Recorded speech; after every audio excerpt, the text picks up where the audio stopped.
In this episode, I'm going to show you how to create a job search feature using the Indeed API. As you can see, there are a few different gems available for the Indeed API, and I've looked at all of them, and they have different pluses and minuses to each of them. The simplest one to get going with is this Indeed_API gem, and that's the one I'm going to show you today. To get started, let's create a new Rails application. I'm inside of a demos folder. You can do this from wherever you'd like.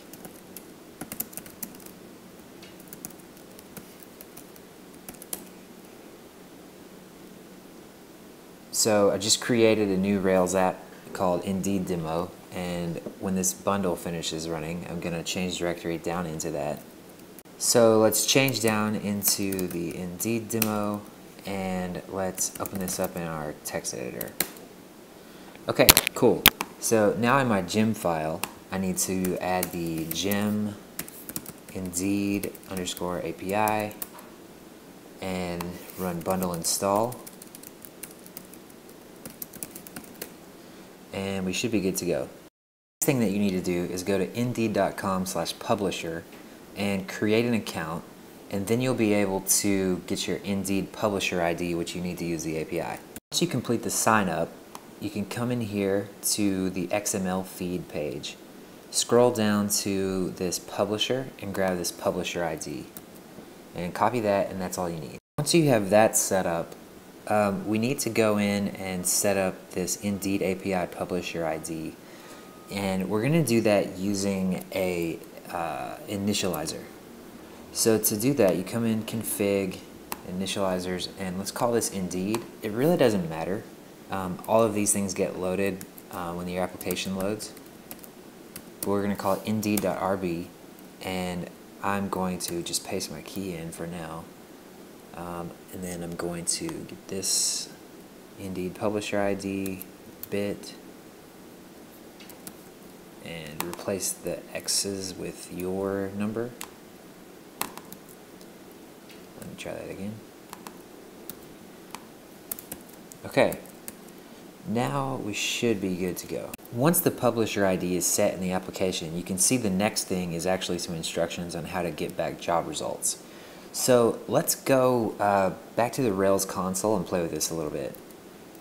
So head back over to your terminal and start at the console. Now that we're in here, let's check and make sure that we have an Indeed API object.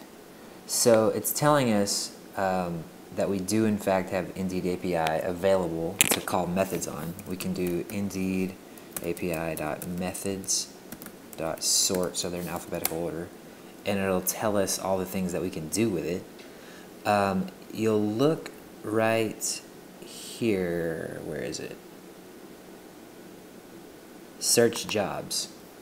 So we can call search jobs, so let's do Indeed API.search jobs, and if I remember right, it takes a Q for query, and we can do software engineer,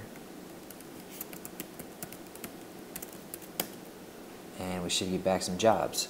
Okay, now to set the results, we could do results equals underscore, which will set it to the most recent thing returned, and you can see that if we do results, you can see now if we do results dot, I think it's actually results, so that might have been a bad name, dot first, you can see that we actually have a job here. Let me clear this and start over so you can get a better idea of what's happening here.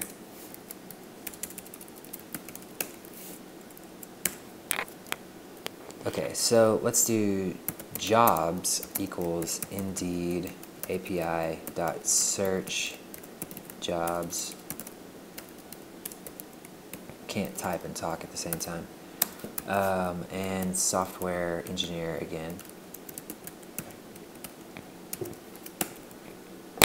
Now, if you look inside of this object that's returned, you can see that you have all of these @ attributes, and what those are instance variables on the object And this gem does a nice job of actually mapping these things out to methods. So we could do jobs.query, and we get back software engineer, which you can see here. If we do jobs.results.count, you can see that we have 10 results. That is the total number that the gem asks for by default. I think you can do jobs.total results to see like how many results there are in the entire set. And so it's returning 10, and you can look and you can see like we have start 1, end 10. I don't know if there's page or not. Page? No. Okay. Anyway, so the point is that you can see that we're getting back results, and they're mapped to methods on the Indeed API object that's returned. Next thing to do is actually put this into in the Rails app so that we can search for jobs through the user interface on the web browser. So if we come back to the code and we can close this stuff, that's all good to go. And then we want to create a new controller. Let's call it jobs controller.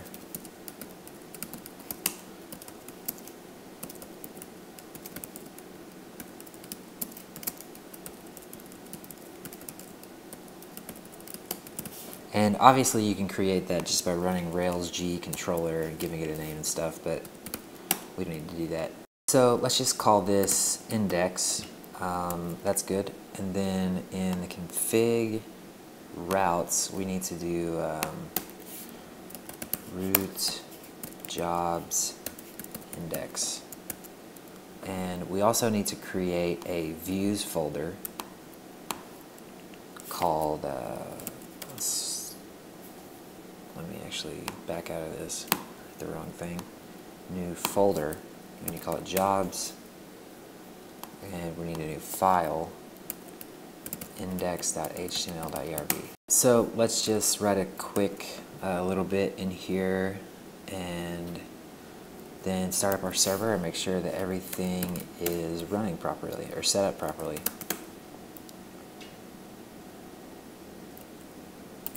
Okay, so let's do localhost 3000, and we get test. Okay, cool. The next thing we want to do is replace test with an actual search form.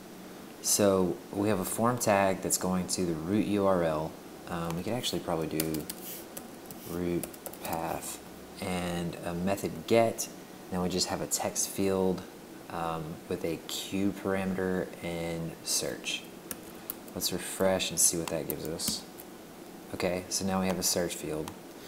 The next thing that we want to do is create an unordered list. Let's see. Each list element should be probably a div with, for now let's just do P with bold tag. Job.title. I'm like all over the place here. I need to fix a couple things. Okay, so we want to do at jobs.each do job, and we want to end it.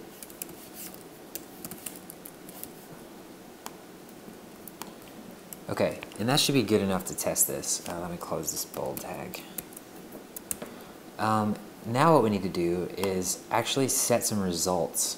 If we run this now, we'll get an error saying that at jobs is nil, or undefined method each for at jobs, which is nil.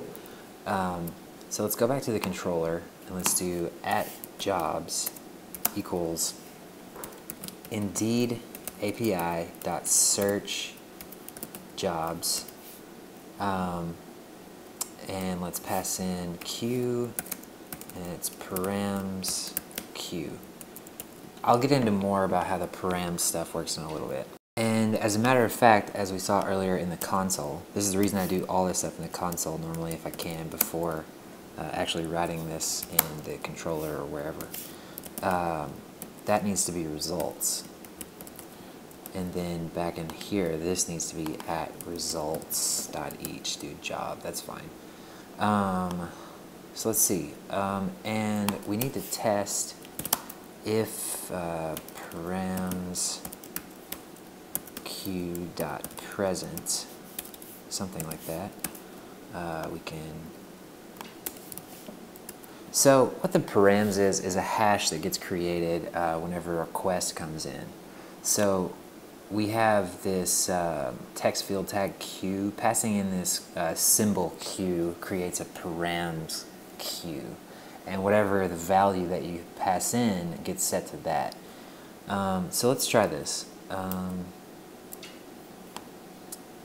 So I think I'm gonna get another, no method each for nil. So I need to actually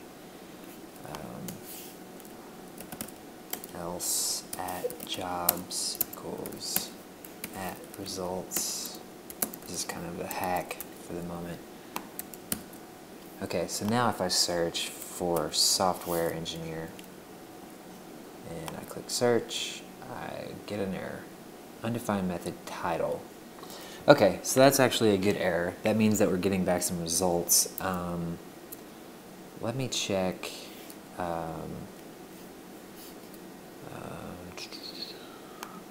Maybe it's job title, I think.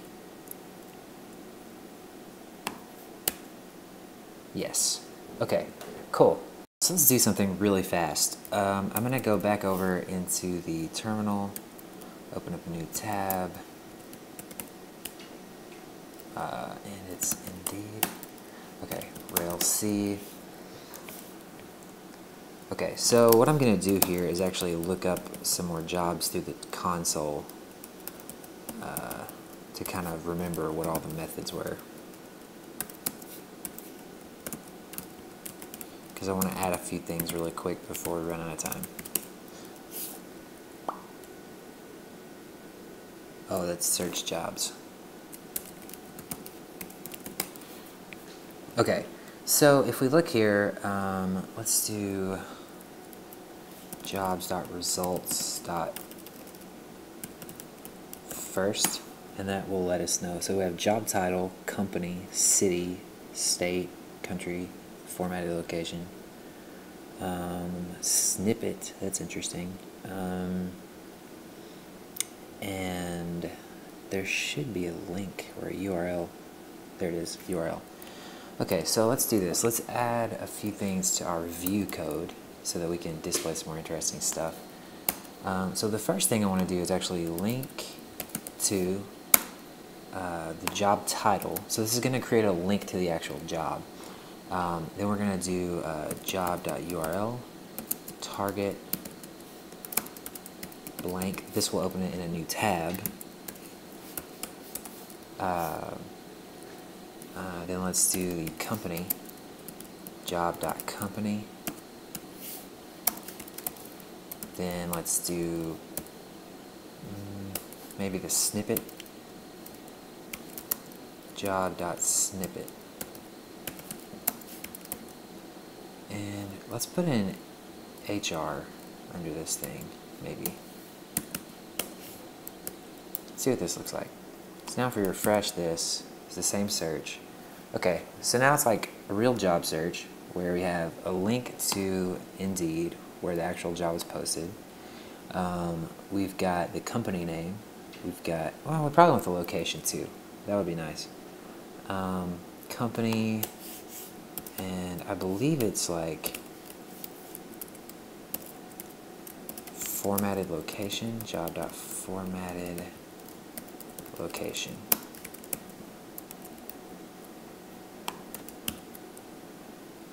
Cool. So in the next episode, I'm actually going to do an advanced job search, and I'm going to add pagination so that we can bring back more than 10 results. And as far as the advanced search go, I think we'll do location, probably different companies, things like that. And we'll probably style it up so that it looks a little bit better. But that's all the time we have for this one, so be sure to check out the next one. Thanks.